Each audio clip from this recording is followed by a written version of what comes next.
சட்டம் மாறி வந்து மண்ணை முட்டும் காலில் சூழ்ந்து கைகள் தட்டும் வாழியவே தென்னவராட்சி திசைகள் எட்டும் நம்மவராற்றல் விண்ணை முட்டும் எட்டு திக்கும் முரசு கொட்டும் வாழியவே.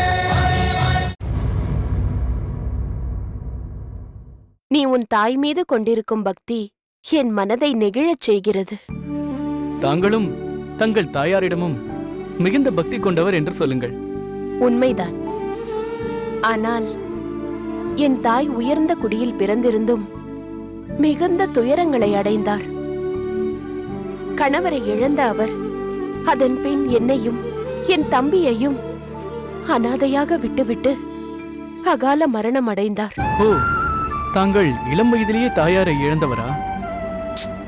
தங்கள் துயரம் தாங்க முடியாத துயரம்தான். தம்பியாவது தங்களுக்கு துணையாக இருந்தாரே, அதுதான் ஆறுதல். இல்லை வைத்தியரே, அந்த பாக்கியமும் எனக்கில்லை. வாழ்க்கை என்ற சூறாவளி காற்று எங்களை பிரித்து எங்கெங்கோ கொண்டு போய் வீசிவிட்டது. என் தம்பி, அவன் இப்போது எங்கே இருக்கிறான், என்ன நிலையில் இருக்கிறான், எதுவுமே எனக்கு தெரியவில்லை. தாயே, இளம் வயதில்தான் தாங்கள் பல துன்பங்களுக்கு ஆளானீர்கள் என்றால் இப்பொழுதும் நிம்மதியாக தங்களுடைய மாளிகையில் வாழ முடியாமல் இப்படி கானகத்தில் வந்து வாழும் நிலை ஏற்பட்டு விட்டதே. போதும், எனக்காக நீ அனுதாபப்பட வேண்டிய அவசியமில்லை. நான் என் கணவரோடு மிக உயர்ந்த மாளிகையில் சிறப்பாக வாழ்ந்தேன். அவரது போராட்டங்களில் துணை நின்று இன்ப துன்பங்களில் பங்கு கொண்டு என்றென்றும் அவருடைய அன்புக்குரியவளாக வாழ்கிறேன். எனக்கென்று குழந்தை பாக்கியம் இல்லை என்றாலும் தாமரையை என் மகளாகவே வளர்த்து கொண்டிருக்கிறேன். இங்கு இப்படி வாழ்வது பற்றி எனக்கு எந்த வருத்தமும் இல்லை. அவரது இந்த போராட்டங்களுக்கு துணை நிற்க முடியாமல் இப்போது இந்த நோய் என்னை இப்படி வாட்டுகிறதே என்பதுதான் எனக்கு சங்கடம். அதை பற்றி தாங்கள் கவலைப்படாதீர்கள் தாயே. உங்களை விரைவில் குணமடையும்படி செய்வதே என் கடமை. வைத்தியரே, என்னை பற்றி இவ்வளவு விஷயங்களை நான் இதுவரை யாரிடமும் சொன்னதில்லை. உன்னிடம்தான் முதலில் என் இளம் வயது வரலாறுகளை பகிர்ந்து கொண்டேன். ஆனால் நீ உன்னை பற்றி ஒன்றுமே சொல்லவில்லையே. தாயே, ஒரு சாதாரண வைத்தியன் வாழ்வில் பெரிதாக என்ன இருக்கப் போகிறது? பூம்புகாரில் வாழ்ந்த ஒரு எளிதான குடும்பத்தில் பிறந்தவன் நான். என் தந்தை ஒருவரிடம் அடிமையாக பணிபுரிந்தார். தாயோ சிலருக்கு மருத்துவம் பார்த்தார். நான் அவருடனேயே இருந்ததால் தான் அவற்றில் சிலவற்றை கற்றுக்கொண்டு பிறகு படிப்படியாக நானே பல மூலிகைகளை தேடி கண்டுபிடித்து ஆய்வு செய்து அதன் மருத்துவ குணங்களை அறிந்து கொண்டேன். இன்று அவைதான் எனக்கு வாழ்வளித்துக் கொண்டிருக்கிறது. பல நோயாளிகளுக்கு மருத்துவம் பார்த்த நீ இந்த ஒரு நோயாளிக்காக இங்கேயே தங்கிவிட்டாயே. இதற்காக உன்னை எப்படி பாராட்டுவதென்றே புரியவில்லை. தாயே, தங்களுக்கு சேவை செய்வது எனது பாக்கியமாக கருதுகிறேன்.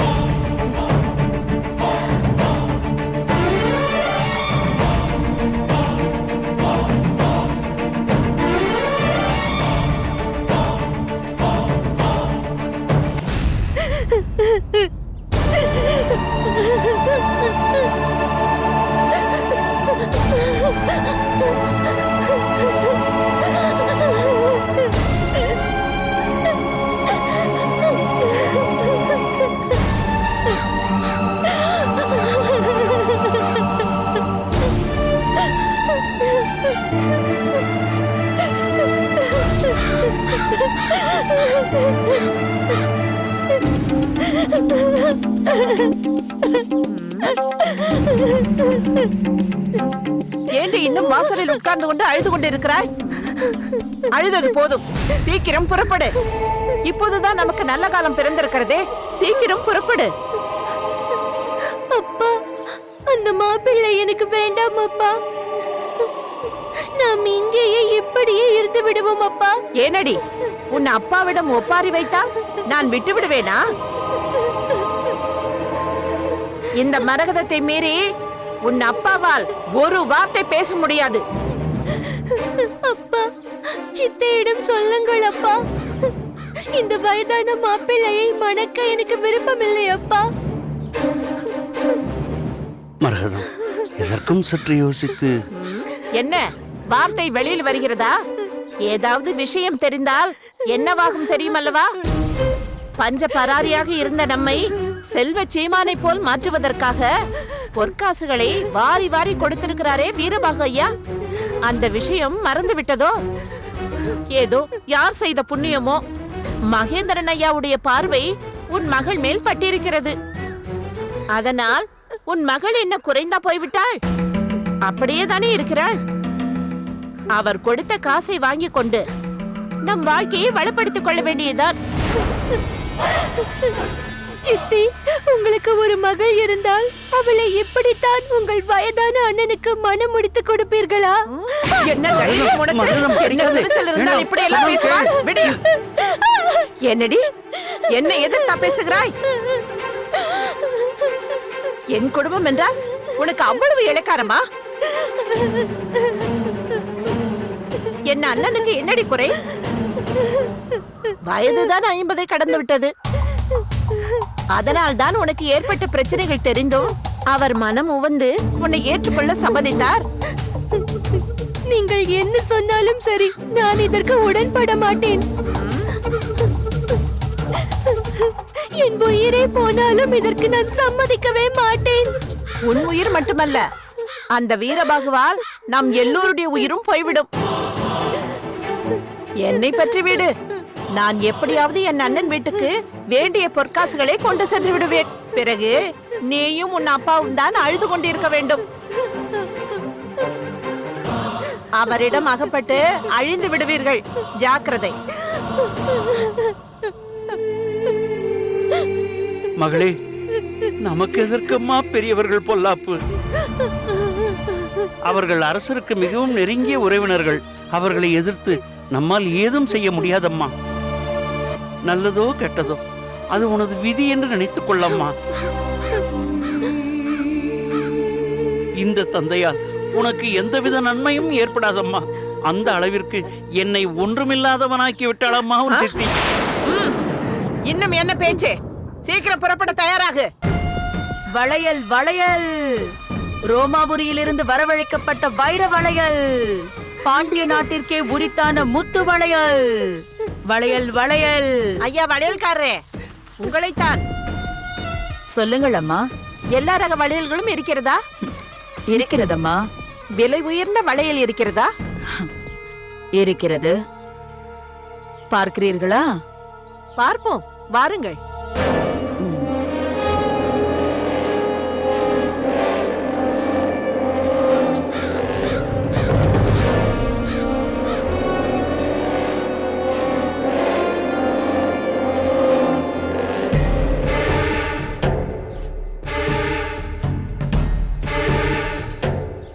இவ்வளவுதானா? ஏனப்பா, ஏதேதோ வளையல் பெயரை எல்லாம் சொல்லி குரல் கொடுத்தாய். ஆனால் இப்போது பார்த்தால் சாதாரண வளையல் போல் தெரிகிறது. அம்மா, என்னிடம் எல்லா வகையான வளையல்களும் இருக்கின்றன. எதை எதை எவர் வாங்குவார்களோ அதற்கு தக்கபடி அந்த வளையல்களை நான் எடுத்து காண்பிப்பேன். ஏன், என்னை பார்த்தால் அப்படிப்பட்ட வளையல்கள் வாங்குவது போல் தெரியவில்லையோ? அம்மா, நான் வைத்துள்ள மற்ற வளையல்கள் அரண்மனையில் உள்ளவர்கள் அணியக்கூடியவை. அதை உங்களால் வாங்க முடியாது. ஓஹோ, அப்படியா?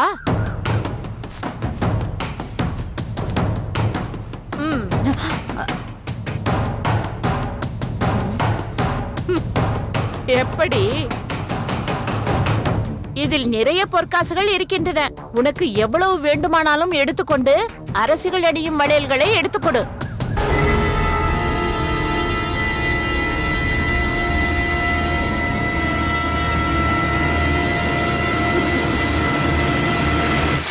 ஏனம்மா, இந்த பொற்காசுகள் அரண்மனையிலிருந்து களவாடியதுதானே? என்ன என்ன சொன்னாய்? களவாடியதா? என்னை பார்த்தால் களவாடுபவள் போல் தெரிகிறதா? இது என்னுடைய பொற்காசுகள். யாரை ஏமாற்ற பார்க்கிறாய்? இப்பொழுதே அரண்மனைக்கு தகவல் அனுப்பி உங்களை அரசர் முன் நிறுத்தி சிரச்சேதம் செய்யும்படி செய்கிறேன். எங்களை சிறைச்சேதம் செய்ய சொல்ல நீ யார்? எங்களுக்கும் அரண்மனையில் ஆள் இருக்கிறது. ஆள் இருக்கிறதா? நான் யார் தெரியுமா? நீ யார்?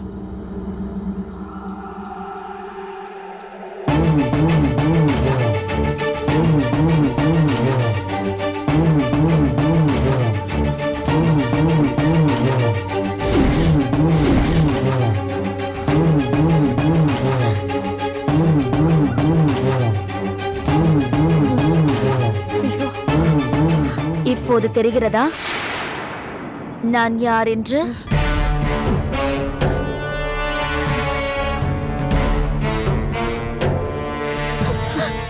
அக்கா அக்கா வளர்மதி, பயப்படாதே, நான் இருக்கிறேன்.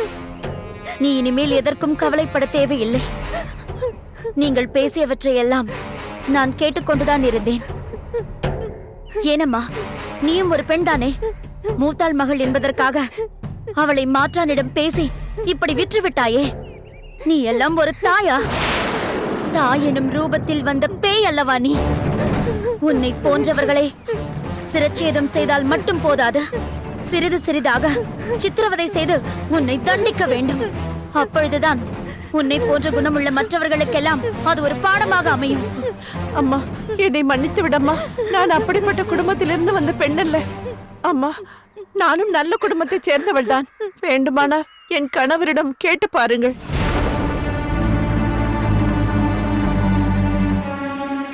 ஏதும் பேசாமல் சிலை போல் நிற்கிறீர்களே, சொல்லுங்கள், நடந்தது என்னவென்று சொல்லுங்கள். அம்மா கருங்குழலி, நீ தளபதியாரின் மகளாக இருந்தாலும் சாதாரண பணிப்பெண்ணான என் மகளை அரண்மனையில் தன் தோழியாக ஏற்றுக்கொண்டவள் நீ என்பதை நான் அறிவேன். என் மகளைப் போலவே என் மனைவியும் நல்லவள்தான் அம்மா. பொருளாசைதான் சற்று உண்டே தவிர இவளிடம் வேறெந்த குறையும் இல்லை அம்மா. ஓ, அதனால்தான் மகளை பாழ்படுத்தியவனை பற்றி புகார் தராமல் அவன் தந்த பொருளை பெற்றுக் கொண்டீர்களா? வேறென்னம்மா செய்வது? மகேந்திரனும் வீரபாகவும் எங்களை மிரட்டும் பொழுது அவர்களை எதிர்த்து எங்களால் என்ன செய்ய முடியும்?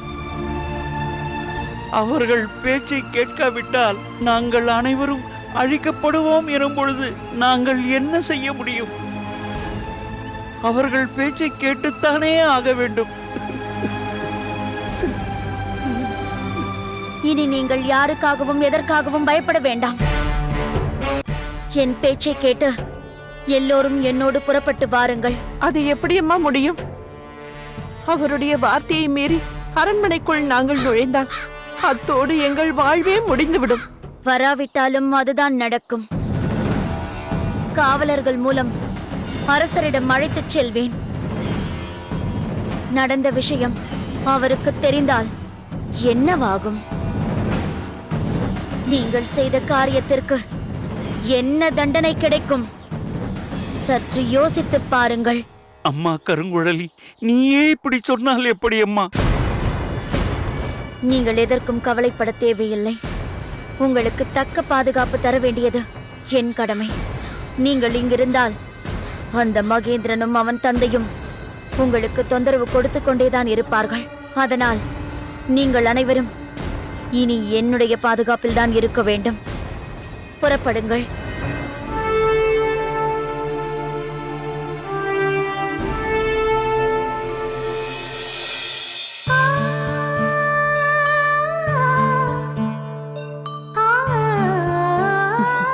இந்தா சாப்பிடு.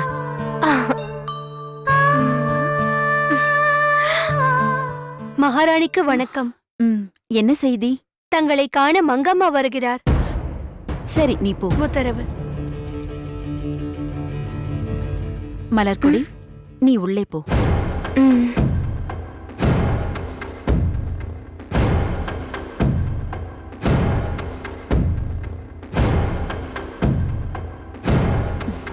வா மங்கம்மா. உன்னுடைய அறை வசதியாக இருக்கிறதல்லவா? அண்ணியாரே, நான் தொண்டை மண்டலத்திற்கு சென்ற நேரத்தில் அங்குள்ள பல ஊர்களுக்கு சென்றிருந்தேன். எங்கு சென்றாலும் அண்ணனுடைய பெருமையை வியப்பாக பேசிக் கொண்டிருந்தார்கள். காஞ்சியம் பகுதியை சுற்றியிருந்த காடுகளையெல்லாம் வெட்டி நாடாக்கி மக்களை குடியிருக்கச் செய்த சாதனையை குடிமக்கள் ஒவ்வொருவரும் நன்றியோடு பேசிக் கொள்கிறார்கள். இதையெல்லாம் கேட்கும் பொழுது மிகவும் மகிழ்ச்சியாக இருக்கிறது. ஆனால் எனக்கு மகிழ்ச்சியாக இல்லையே.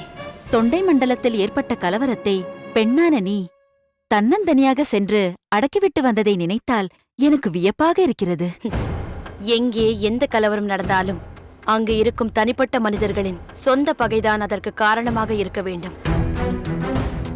அவர்களுடைய பலத்தை காட்ட தங்களுடைய சமூகத்தை தூண்டிவிட்டு சண்டையை மூட்டி விடுவார்கள். யார் யாரோ ஒருவருக்கொருவர் அடித்துக் கொண்டு மடிவார்கள். ஆனால் யார் அந்த பகை நெருப்பை மூட்டிவிட்டார்களோ அவர்கள் அதற்கு பின்னால் ஒளிந்து கொண்டு அந்த நெருப்பை ஊதி ஊதி பெரிதாக்கிக் கொண்டிருப்பார்கள். உண்மைதான். யாருடைய சூத்திர கயிற்றுக்கோ மரப்பாவையாக மாறி ஆடிக்கொண்டிருக்கிறோம் என்பதையே அவர்கள் உணர்வதில்லை.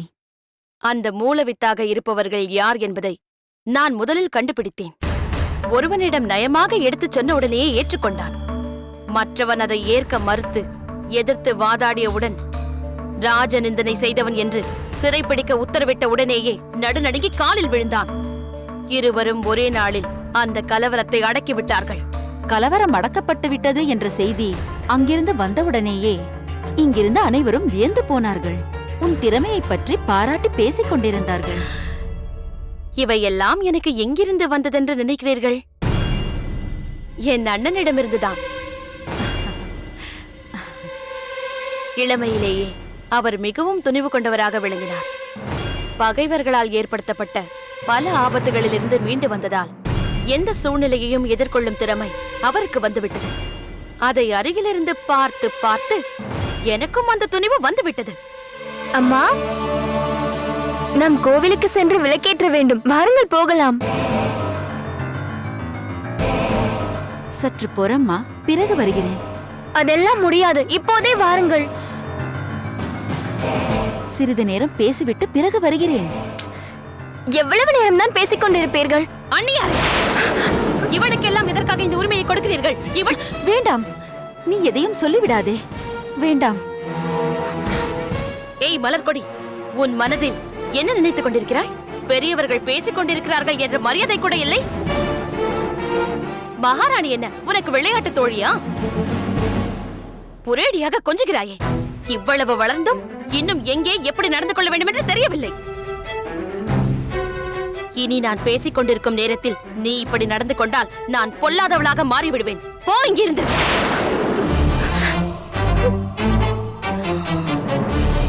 என்ன அண்ணியாரே, இவளுக்கு எதற்கு இவ்வளவு இடம் கொடுத்துள்ளீர்கள்? இறக்கப்பட்டு கொண்டு வந்து வளர்க்கும் பெண்ணிற்கு இந்த அளவிற்கு உரிமை தந்திருப்பது நல்லதல்ல. அதிகமாக செல்லம் கொடுத்து அவளுடைய எல்லை என்ன எதுவென்று தெரியாமல் வளர்த்துள்ளீர்கள்.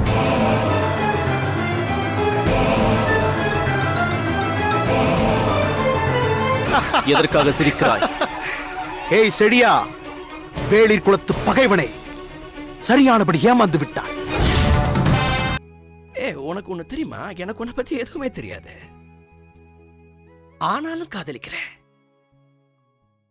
காதலிச்சுக்கிட்டே இருப்பேன், காத்திருப்பேன்.